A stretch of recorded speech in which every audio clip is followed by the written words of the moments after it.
Oke, PMK akan berdampingan terus dengan kita.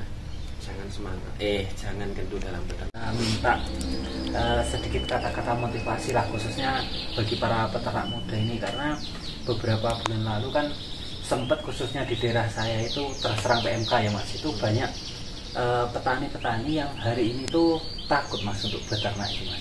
Ini mungkin ada sedikit motivasi monggo. Oke, halo teman-teman semua. Saya sahabatnya Om John. Jadi Om John ini dari Blitar Laras ya. Mungkin kalau berbicara masalah resiko seperti penyakit sapi itu pasti di mana tempat ada yang masih. Kalau masalah sudah terkena PMK atau belum, yang jelas semua beresiko terkena PMK dan semua bisa dicegah dan semua bisa diobati Mas. Untuk motivasinya untuk diri saya sendiri dulu Mas, apa yang selalu saya terapkan di kandang, karena semua penyakit itu sumbernya dari lingkungan, seperti lingkungan yang kotor bisa jadi, seperti lingkungan yang kumuh, yang bau akibat tercampurnya antara kotoran dan urin, dan itu jaraknya tidak jauh dari kanan kiri yang menyebabkan banyaknya nanti faktor seperti lalat. Dan juga apa ya Mas, kalau PMK itu kan virus ya. Kalau virus kita nggak bisa melihat dan kita tidak bisa tahu seperti apa wujudnya, tapi yang jelas itu ada. Nah, kalau ngomongin takut ya kita harus takut, tapi ya jangan terus takut, gimana harus dilawan Mas. Sampai kapanpun saya kira yang namanya PMK akan berdampingan terus Mas. Mungkin kalau kita lihat sekarang seperti mungkin kalau penyakit BEF atau demam di tempatnya Om John apa namanya? BEF juga sama. Nah, itu sebenarnya kasusnya mungkin sama, bahkan jauh lebih berbahaya BEF apabila tidak kita tangani. Nah, kita kembali ke PMK. Kalau Om John tadi bercerita di beberapa pekan yang lalu di daerah Blitar dan sekitarnya ada PMK, sama halnya di daerah kami masih ada. Cuma pintar-pintarnya, pandai-pandainya kita menguatkan mental. Kembali ke tujuan awal, tujuan kita tuh beternak. Kalau beternak sudah siap dengan segala resiko, dan yang namanya penyakit pasti ada obatnya, dan namanya pengobatan itu ya pasti caranya bermacam-macam. Tapi semua itu bisa dicegah Mas. Caranya mencegah karena tadi penyakit datangnya dari lingkungan, maka kita ciptakan lingkungan yang sedemikian rupa agar kita nyaman melihat ternak kita, dan sapinya juga nyaman, ternak kita nyaman dengan apa yang kita sajikan di lingkungan itu sendiri. Pasti jangan ada kotoran yang sifatnya bisa menimbulkan kerumunan bagi vektor, nyamuk, lalat dan apapun itu. Terus kondisikan kandang dalam situasi kering, jangan sampai nyemok-nyemok basah gitu. Nah, itu biasanya diatur dengan konsep kandang miring. Nah, Om John sudah lebih pandai hal itu.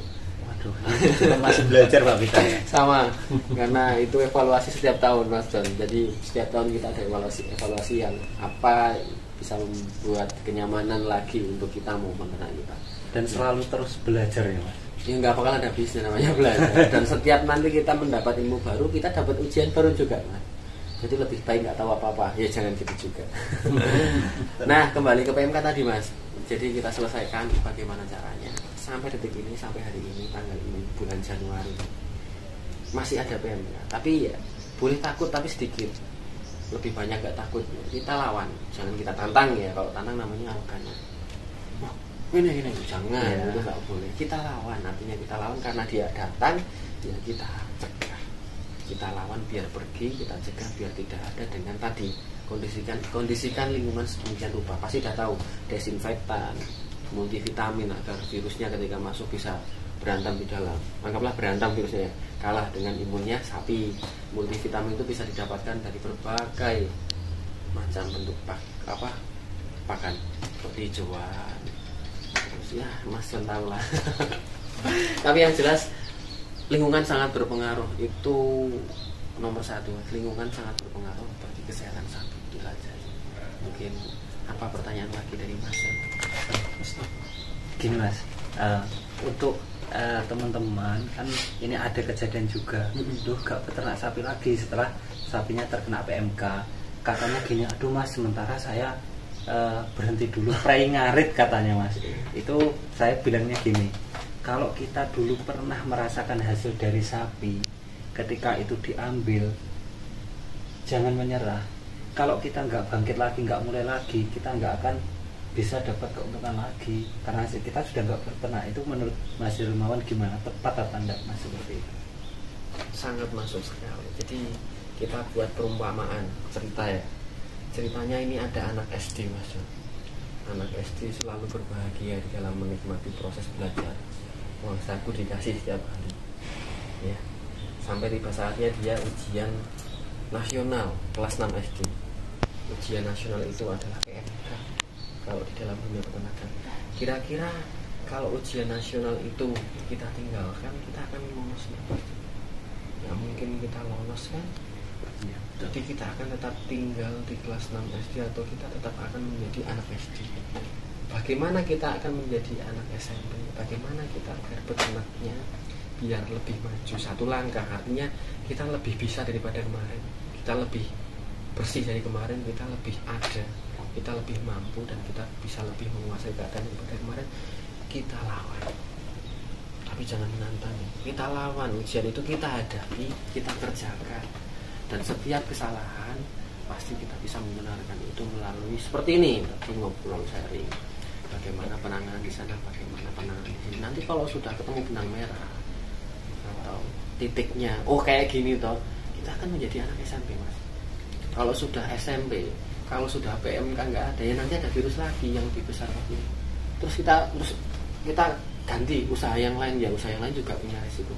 Mangan kita makan aja kadang, mohon maaf, kegigit lidahnya, padahal itu kegiatan yang tidak perlu kita pikirkan. Kita makan kan nggak mikir maksudnya, yang penting makan kenyang. Itu beresiko tergigit lidahnya dan berdarah.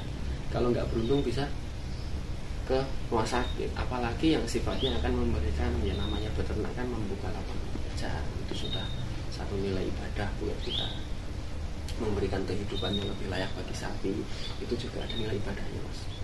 Apalagi memberikan pekerjaan, kehidupan, nah menenangkan hati kita.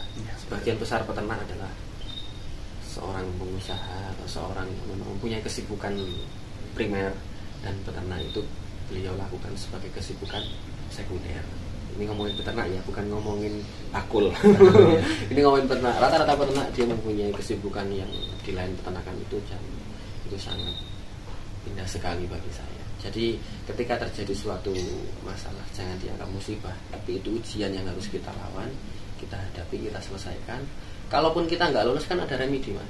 Ya, kalaupun remedi masih nggak lolos, kejar paket. Kalaupun kejar paket masih nggak lolos, kita bisa sowan bu kepala. Ya mau parcel nanti kan dilukiskan. 1000 jalan menuju kebaikan. Intinya kita selesaikan, kita hadapi, jangan arogan, jangan ditantang. Oke? PMK akan berdampingan terus dengan kita. Jangan semangat, jangan kendur dalam peternak. Dan di balik satu ujian pasti ada keindahan. Nanti ketika masa SMP kan kita akan menemukan wah jati diri kita. Sebenarnya ketika kita melangkah ke depan itu setelah permasalahan yang kita hadapi, bukannya sebenarnya kita sudah lolos, justru masalah akan tetap ada. Tapi asik. Nah, itu jadi tetap harus semangat, terus belajar, dan jangan sampai berhenti peternak. Sedangkan rezeki itu tidak ada sangkut pautnya dengan ujian tadi. Ya, betul. Jadi menurut kita setelah kita diuji dengan adanya PMK, rezeki kita berkurang. Itu menurut kita. Tapi yang membuat ujian itu kan bukan kita. Tapi anggaplah itu adalah rezeki tambahan untuk kita. Seperti itu. Oke, terima kasih.